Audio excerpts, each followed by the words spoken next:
injustiças históricas de não só décadas, de séculos, né? Que ambos esses povos passaram por uma vitimização histórica. Israel, né? Foi um povo que foi expulso dessa região há mais de 2000 anos. No exílio, foi perseguida assim, sistematicamente, mas sistematicamente. Isso não começou com Hitler. Por exemplo, em 1290, o governo da Inglaterra expulsou todos os judeus. Em 1492, quando Colombo chegou nas Américas, foi o ano com o decreto de Alhambra que a Espanha expulsou todos os judeus. Teve massacres em todos os lugares, então teve a migração, os judeus fugiram para o leste europeu. Mas nunca foram plenamente...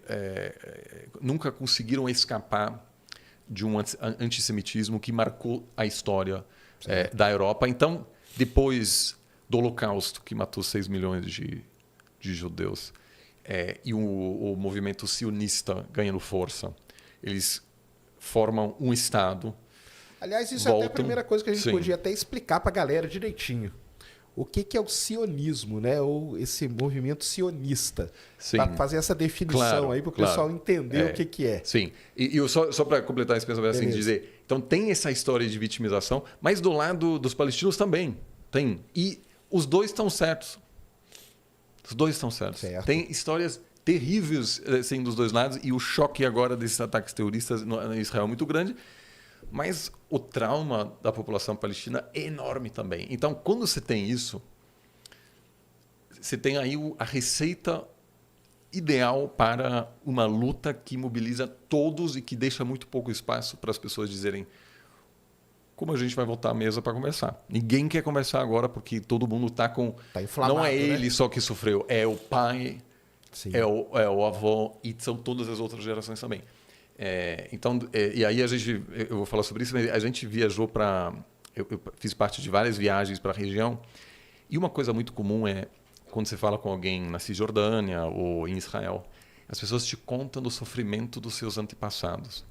Então, eu estender a mão, eu estou traindo toda a minha família. É muito difícil, é muito difícil. Não sou só eu.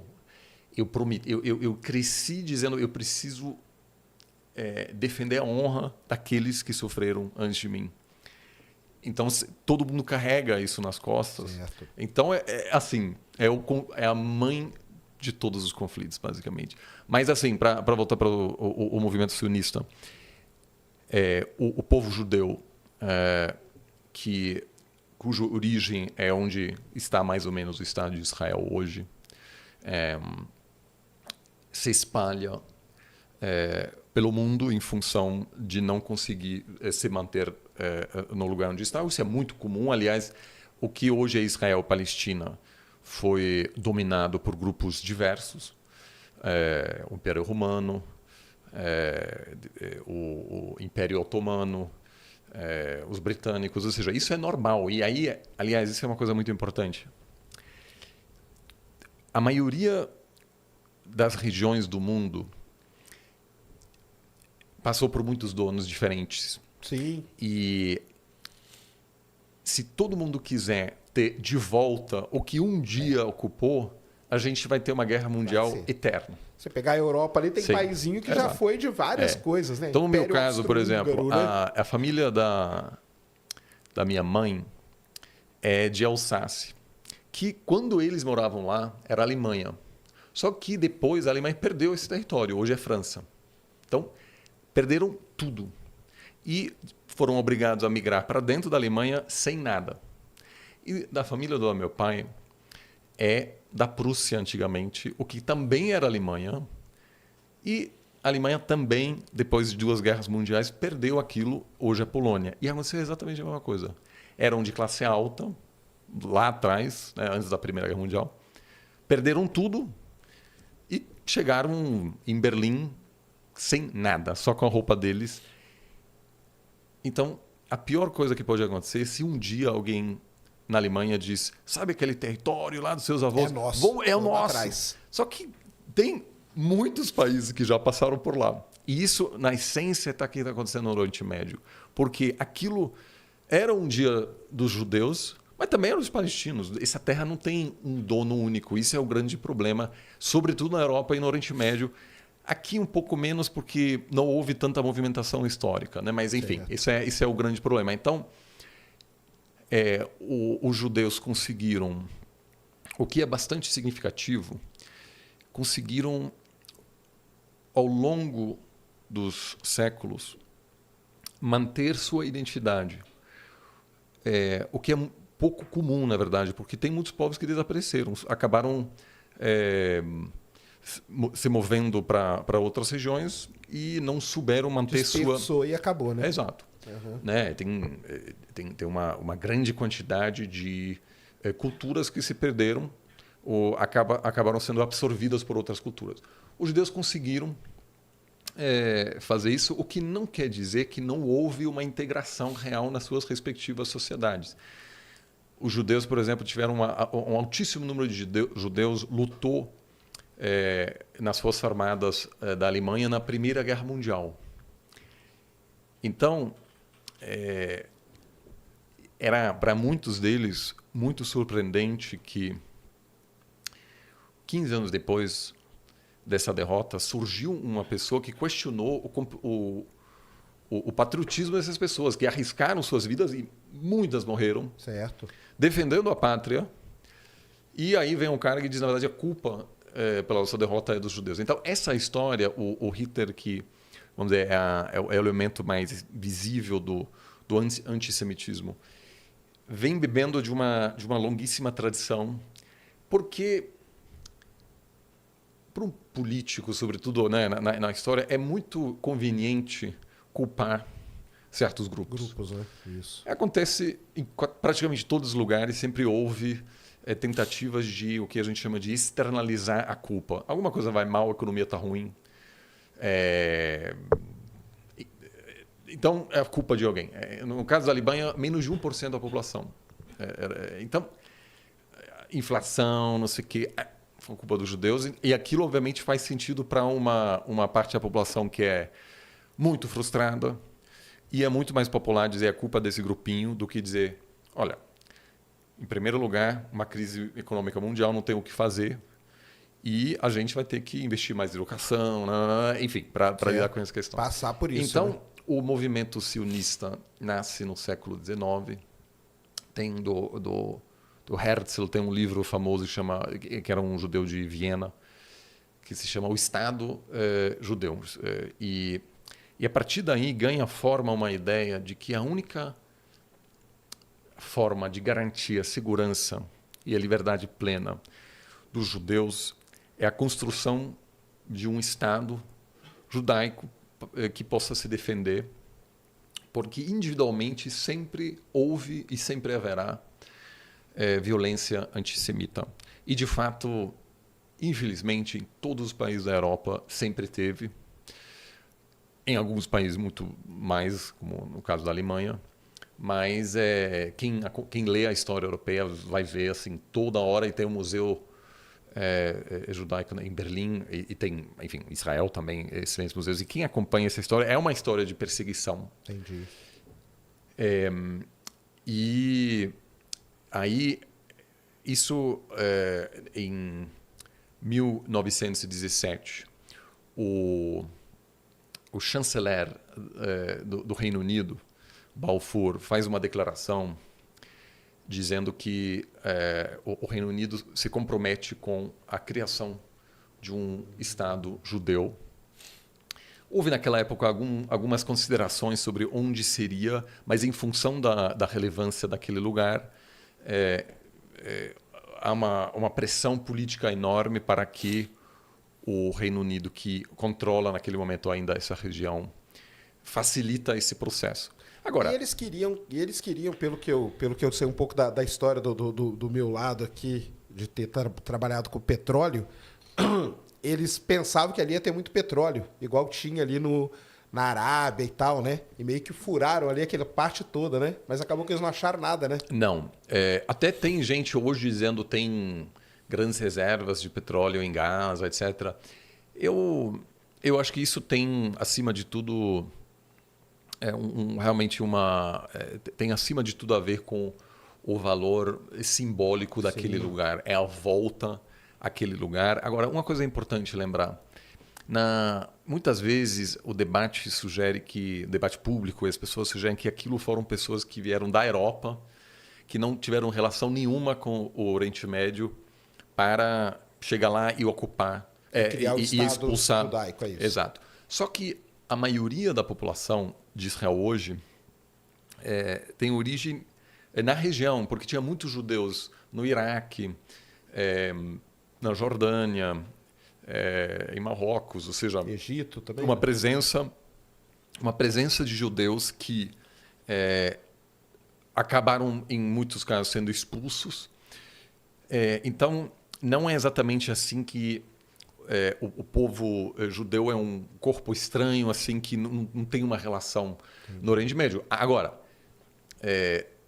não era uma terra vazia, era obviamente uma população que considera aquilo seu também. E, legitimamente, ou seja,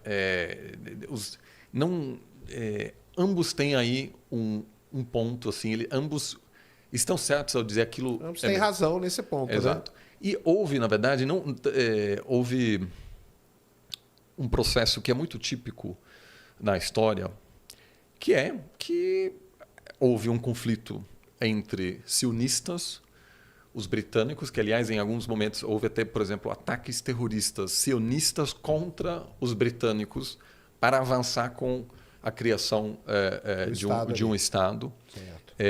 Houve milícias judaicas contra a população palestina, houve ataques dos palestinos contra os outros grupos e os colonos judeus que chegaram conseguiram se impor e o Estado de Israel foi oficialmente com a ajuda das Nações Unidas, criado em 1948. E logo depois teve o primeiro conflito entre várias nações árabes e o Estado de Israel, que inicialmente a proposta... O Estado de Israel, então, ele foi desenhado pelo pessoal da ONU, é isso? Pode dizer? Teve uma participação, obviamente, de grupos sionistas, os do Reino Unido, sim, mas é preciso também lembrar que em 1948 o mundo estava em choque coletivo, porque pela primeira vez todo mundo viu aquelas imagens do Holocausto, que foi uma coisa inédita em várias dimensões. Houve, obviamente, genocídios ao longo da história, mas aquilo foi um esforço industrial de um país muito desenvolvido economicamente falando, que se dedicou a exterminar uma parte da sua população de maneira sistemática, né? com campos de concentração, com trens, assim, para aumentar ao máximo o número de vítimas. Então, aquilo chocou, vamos dizer, não só a elite, mas a imaginação coletiva. Certo. E eu lembro que a minha avó, que é de Berlim, ela, que tinha naquela época, quando terminou a guerra, em torno de 20 anos, ela foi levada, como toda a população da Alemanha, foi levada pelas forças da ocupação depois, os soviéticos, os americanos, os franceses e os ingleses. Todo mundo teve que entrar e visitar os campos de concentração quando ainda havia as vítimas dentro do campo de concentração. Entendi. Então, ela, aos 20 anos, passou e tinha cadáveres até montanhas de cadáveres, né? Para dizer, olha, aquilo é real. E ela faleceu faz 15 anos, mas nunca se recuperou nunca esqueceu daquilo, né? Então, isso é verdade. Isso, assim, com o apoio da ONU, se desenha um mapa de um Estado israelense e um Estado palestino. E aquela proposta ela não é aceita pelo mundo árabe. Inicia-se uma primeira guerra contra Israel, que naquele momento era um país pobre, muito pobre, de gente do mundo inteiro, que ainda tinha que construir uma identidade nacional, que falavam idiomas diferentes, etc. E aí aconteceu uma coisa que, se a gente olha a relação Israel-Palestina desde a Segunda Guerra Mundial, houve em vários momentos uma grande oportunidade para construir uma convivência pacífica. E se o povo palestino pudesse voltar para 1948, provavelmente diria, vamos aceitar isso, porque havia uma divisão mais ou menos igual, que muitos palestinos diziam era injusto, porque aquilo era 100% palestino. A gente não quer um Estado de Israel aqui. Entendi. Nós fomos expulsos, teve muita violência contra dezenas de milhares de palestinos que foram expulsos, que é hoje na história palestina conhecido como Nakba, a grande catástrofe, quando eles tiveram que abandonar as suas terras. Enfim, como aliás, mas aquilo e sem querer minimizar isso, essa é a história do Oriente Médio, né? Um povo tentando expulsar o outro, são brigas muito sangrentas. Em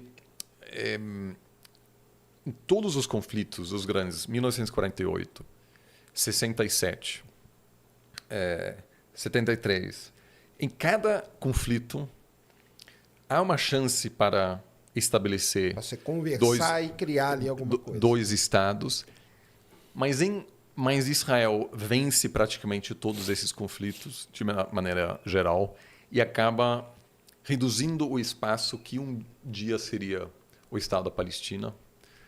E hoje chegamos a um ponto, e aí o último grande momento para mim foi em 93, quando, com a ajuda dos Estados Unidos, se assinam os Acordos de Oslo, que basicamente apresenta o desenho para um Estado palestino, já com território muito menor do que em 48, mas se hoje os palestinos pudessem voltar para 93, topariam na hora, porque... E aí, em função dessa assimetria de poder, com cada conflito, Israel acaba ocupando mais espaço e tornando a criação de um Estado palestino menos viável. E hoje estamos numa situação em que muitos dizem que aquele sonho dos dois Estados, ele talvez não seja mais viável, porque aquilo que resta de Gaza, depois desse conflito, vai ser uma terra arrasada.